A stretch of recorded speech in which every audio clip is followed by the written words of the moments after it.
Hello, I'm Shlomo Maital.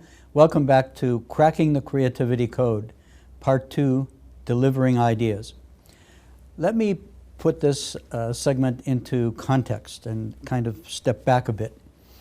So, in Cracking the Creativity Code, Part 1, Discovering Ideas, we talked about imagination, about the brain as a muscle, how you come up with great ideas that change the world.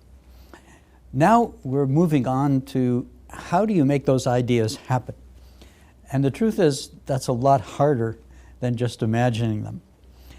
Let me give you an example, one that you're all familiar with. In 1928, a scientist named Alexander Fleming looked at a petri dish and he discovered it had gone moldy. There was mold on the petri dish. Thousands of scientists had had their petri dishes go moldy before and thrown them out.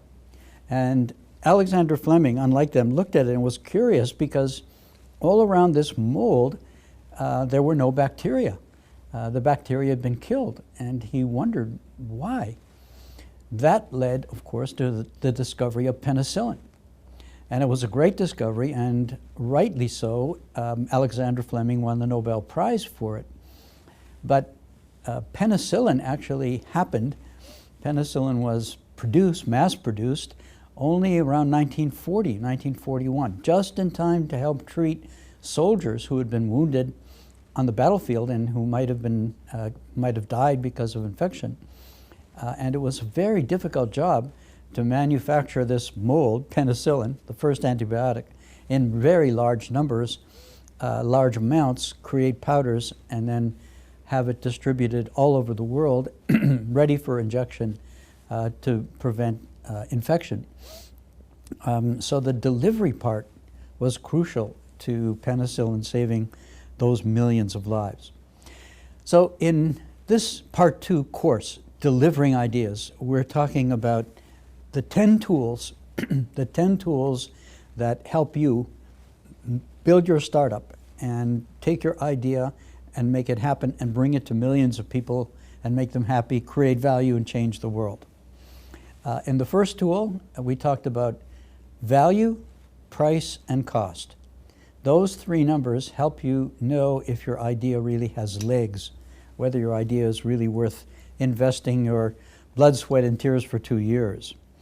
The second tool we talked about was the tool of building a strategy, finding the key differentiator in your value proposition.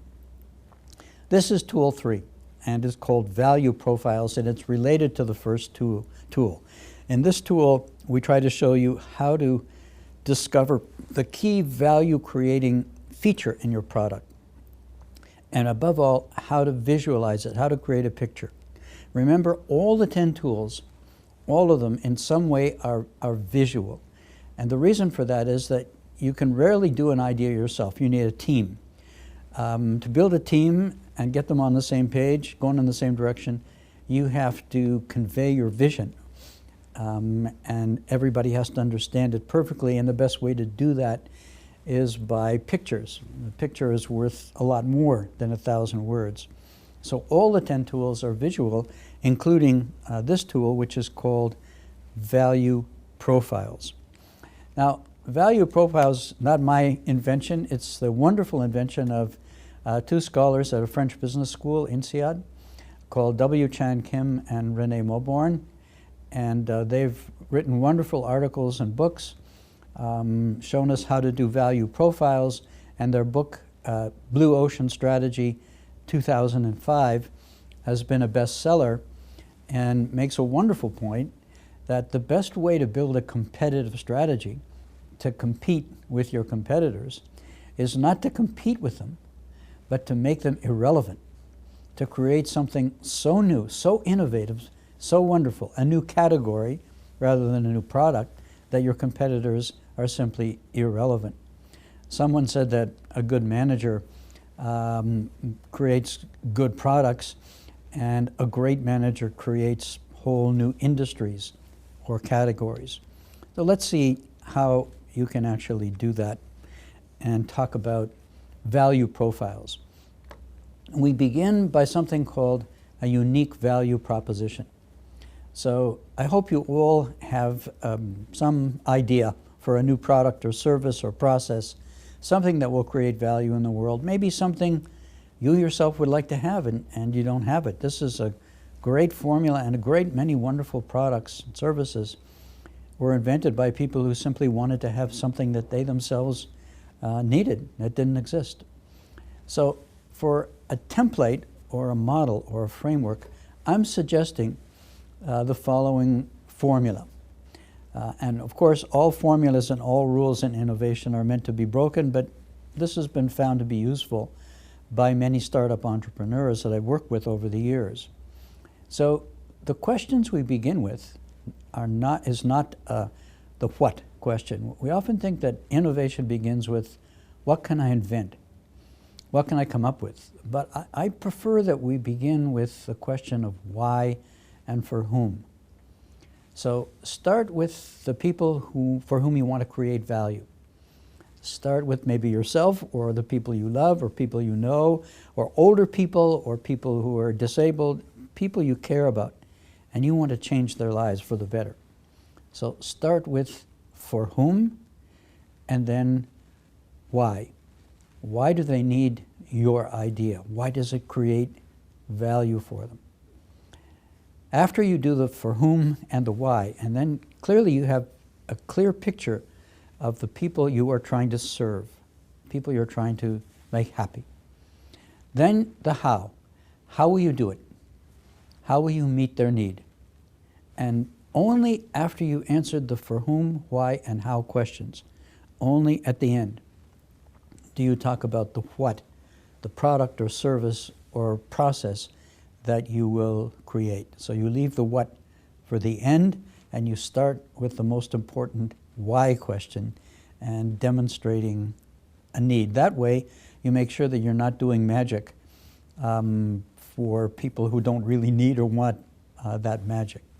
So later at the end of this session, I'm going to ask you to please do an action learning exercise and take your idea and then apply your unique value proposition template to it. For whom, because such and such, I will answer the how, and then at the end, what is the result of this process? So let's take a concrete example, and I've used this before, so we'll go back to it. James Dyson, the British inventor who invented the dual cyclone vacuum cleaner, and here is the unique value proposition if we were to create one for his unique innovative vacuum cleaner. For whom? For those who vacuum their rugs with conventional vacuum cleaners, because emptying and replacing dust bags are messy, expensive, inconvenient, unhealthy. A new technology for creating powerful bagless suction, that's the how, and then finally the what. A bagless, powerful, unique, innovative vacuum cleaner, 10 times better than anything else that's currently available. Now, notice what we're looking for in our unique value proposition here is we're looking for a wow.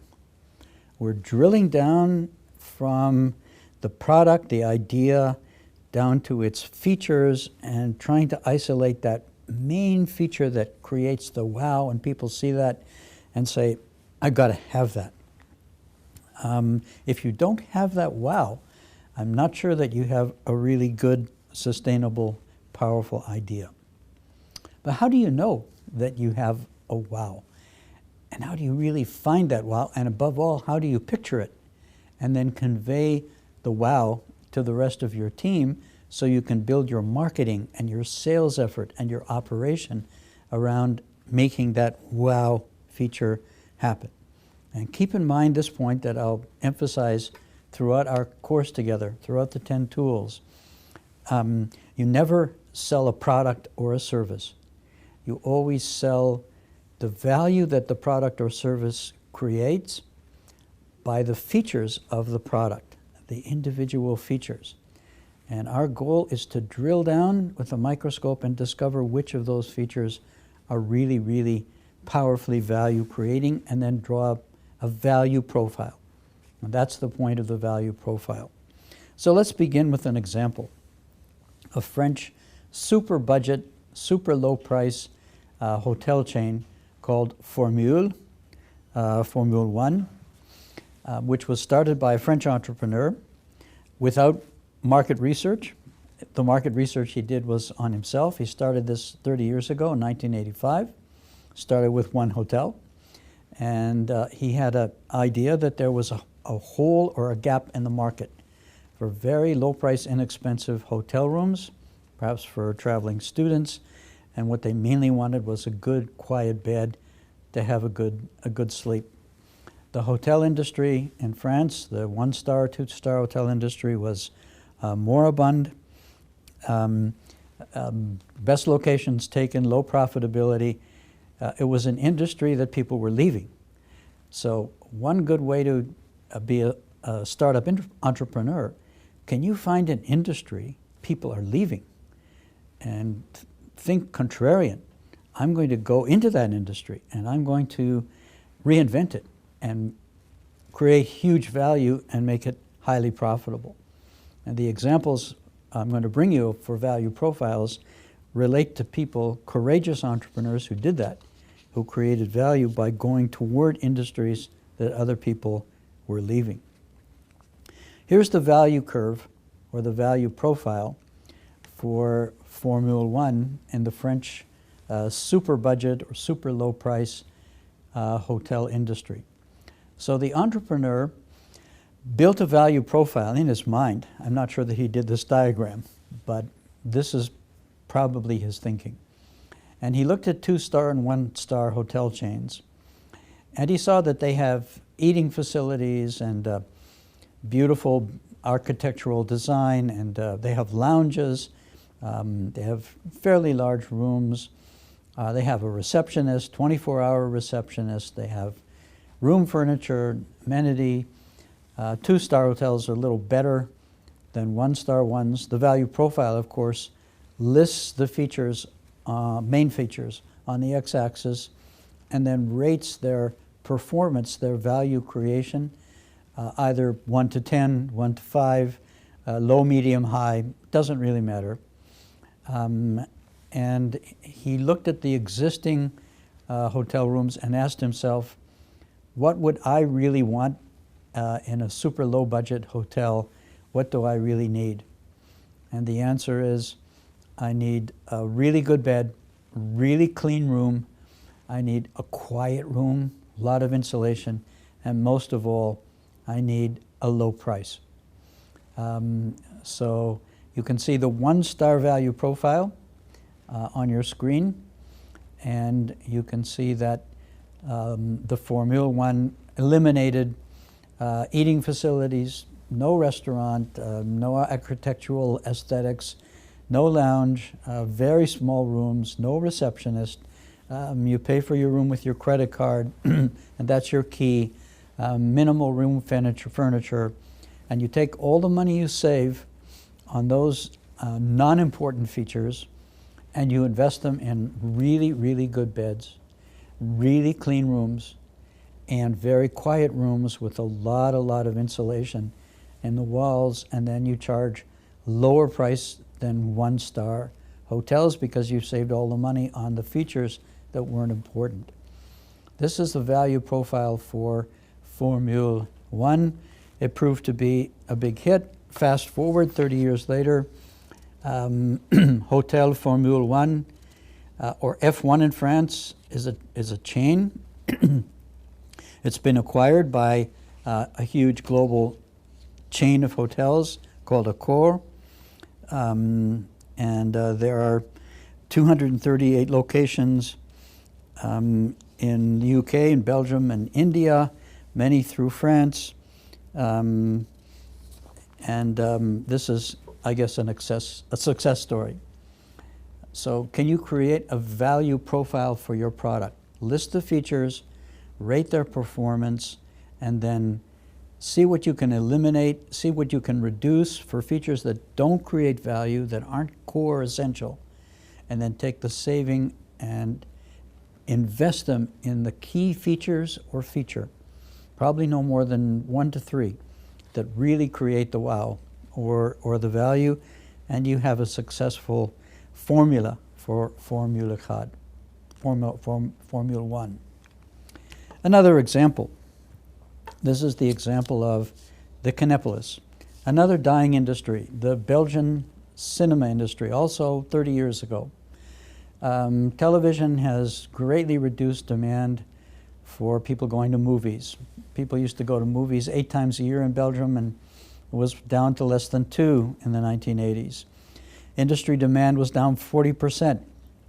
Videos, cable, satellite TV, people were staying home in droves.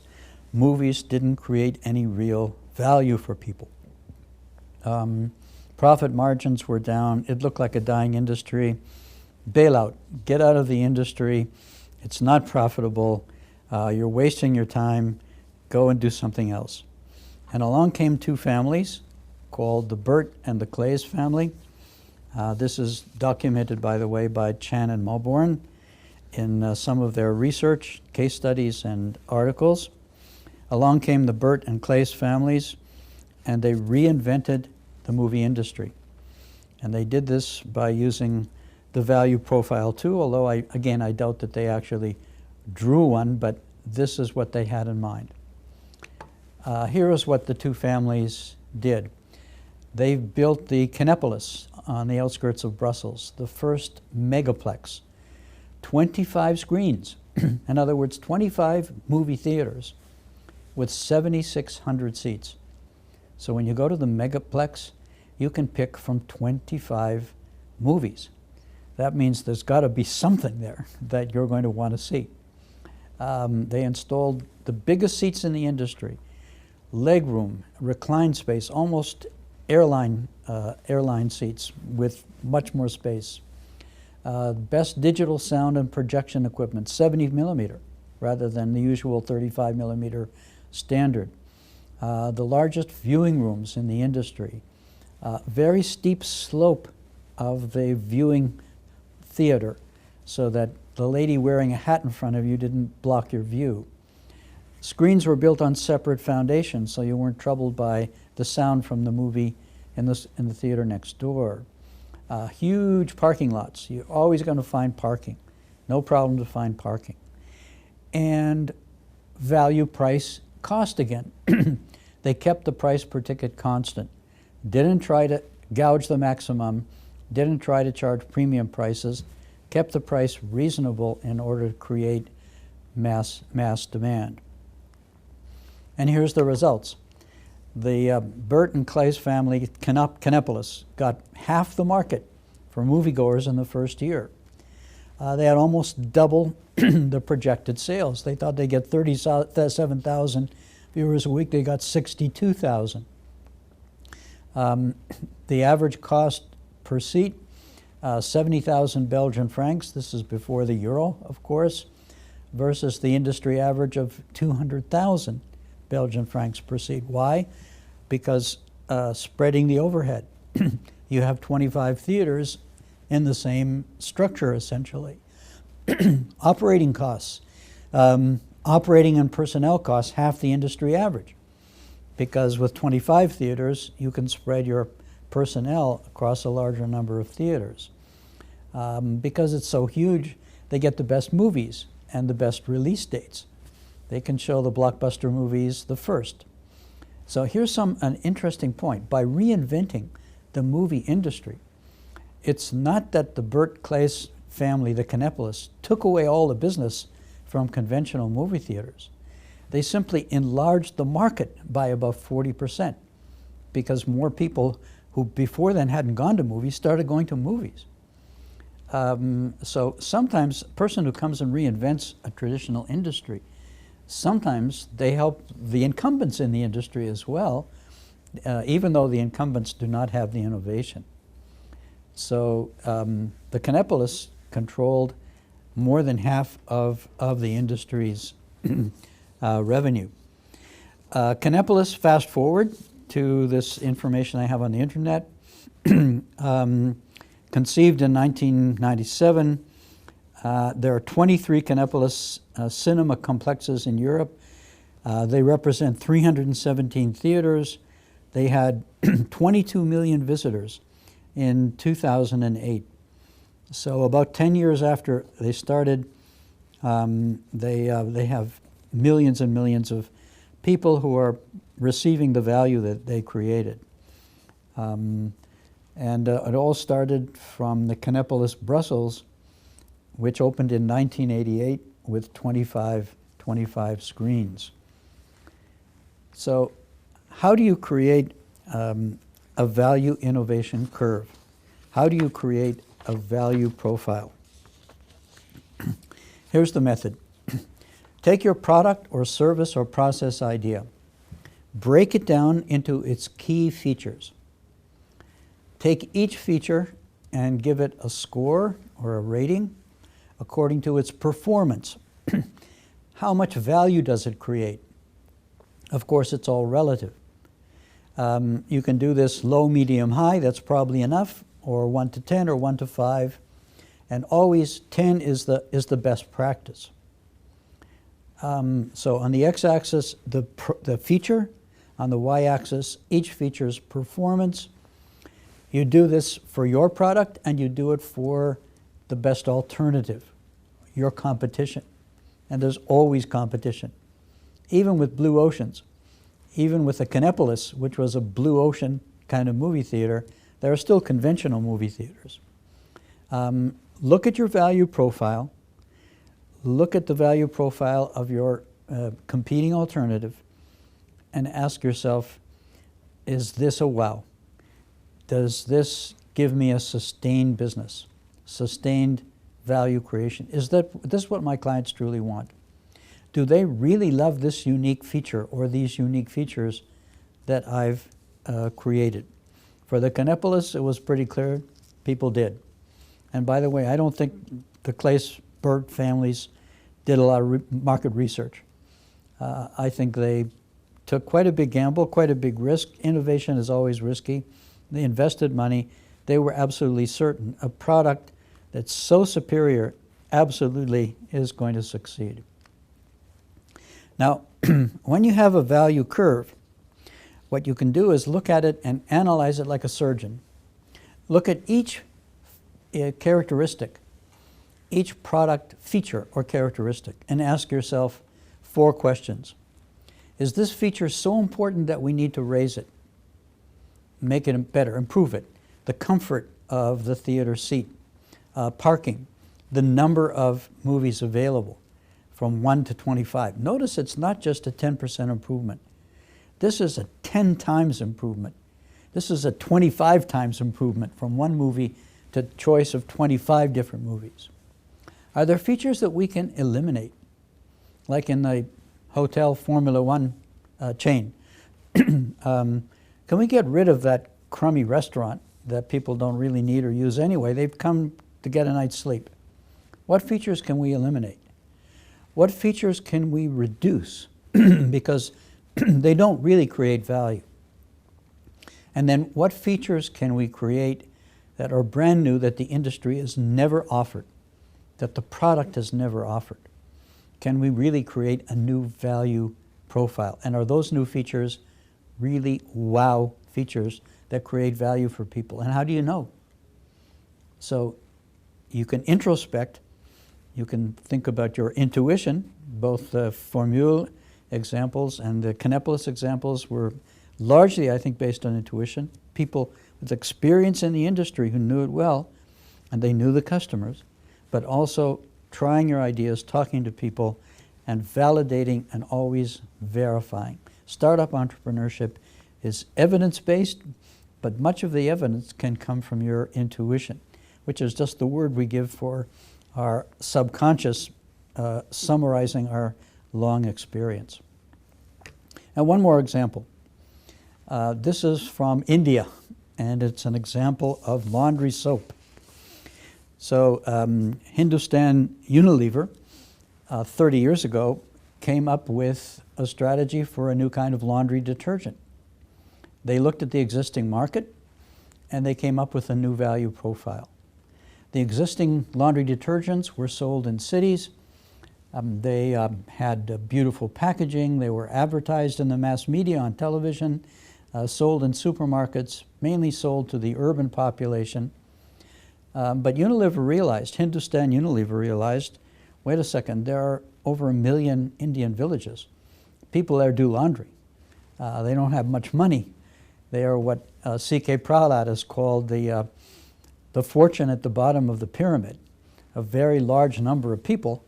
And individually they have low incomes, but because there are so many of them, they comprise a large market. Can we serve that market? Can we create value? So the answer is yes. Let's focus on the villages. Let's make a new detergent formula, because much of their laundry is done in local rivers. Perhaps the water is kind of hard, needs a special detergent. Let's sell the product door to door. Let's sell it in smaller packages, because they don't have much money. So we can sell it in individual packages. Each package costs relatively little. And let's promote this in the villages rather than in the cities. Perhaps door to door and other ways in the village. And Wheel, as it was called, Wheel detergent, using this new value profile, came to be one of the leading detergents in India, and until recently was #1 in the market, with something like a 17% market share and a very large revenue base for this product. So summing up what we've discussed, perhaps a short postscript. After you create a powerful value profile, like Formule, or like Kinepolis, or like Wheel, you have to continue to innovate. And I noticed from the internet recently that Wheel is no longer #1 in the India laundry market. It's been displaced by a different brand called Gary. It held #1 for many years, and perhaps this is a natural evolution of the market, but innovation is a daily thing, and you need to keep reevaluating your value profile and keep reinventing it. Build on a successful one, and always think about how you can strengthen it. This concludes tool number 3, value profiles. I hope you find this useful, and now I'd like you to do an action learning exercise. First, create a unique value proposition for your idea using the template we provided. Do you have a wow? Can you strengthen the wow? Next, do a value profile. Define the key features of your product and service. Do a value profile comparing it with the leading alternatives. What is your wow feature? Is it truly something that your customers will love? And finally, if you can create 3 unique, powerful wow features, can you do a blue ocean product? Can you create a new category of products like Formule or Kinepolis or Wheel, where the competition is irrelevant because there is none, because nothing like it exists?